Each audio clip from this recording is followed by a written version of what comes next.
Welcome to the only daily podcast focusing on compliance news of the day. Each morning, start your day with a cup of coffee and Tom Fox, the voice of compliance, to hear about 4 of the top compliance, corruption, or leadership stories you will need to start your day. The Daily Compliance News is a production of the Compliance Podcast Network. First, a word from our sponsor.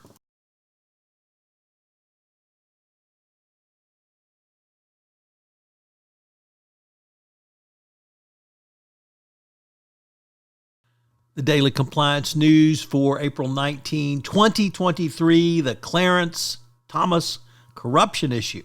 And we begin with that story from Politico, which opines that the Clarence Thomas scandal is more than just about corruptions of Clarence Thomas.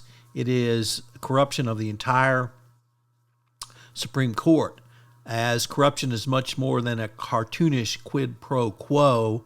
Do this and I'll give you that.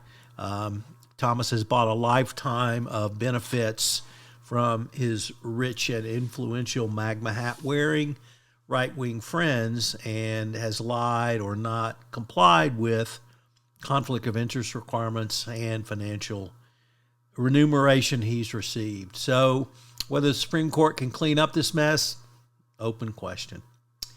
Next up from the Financial Times, a very interesting article on supply chains, which says that Michael Dell says customers are demanding less reliance on China. What's interesting about this story is that customers are leading this. Obviously, having a resilient supply chain is as important today as it's ever been, but now we have customers who are pulling back from businesses who are relying on China for manufacturing. With Uyghur forced labor and other human rights violations, and China's attempts saber-rattling against Taiwan, it's probably not surprising. But interestingly, this is customers leading this. So with customers demanding this, and coupled with a U.S. security issue, you can see this is becoming a much bigger deal.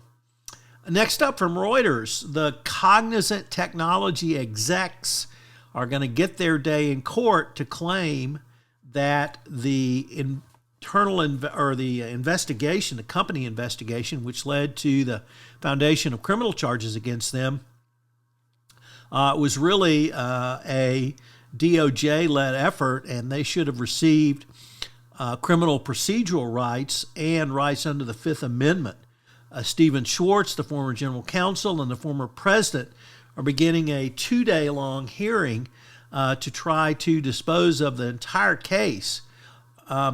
This is an extraordinary hearing, an extraordinary set of facts, but the judge was persuaded to give them a hearing on this, although he's not seeing enough smoke tokening fire and not overwhelmed by the defendant's arguments. Nevertheless, this is an important step. And our final story involves the Serious Fraud Office, who has put off putting forward charges on Glencore's traders yet once again.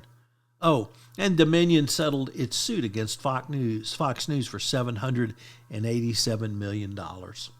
So that's today's news. Come back and listen to us tomorrow.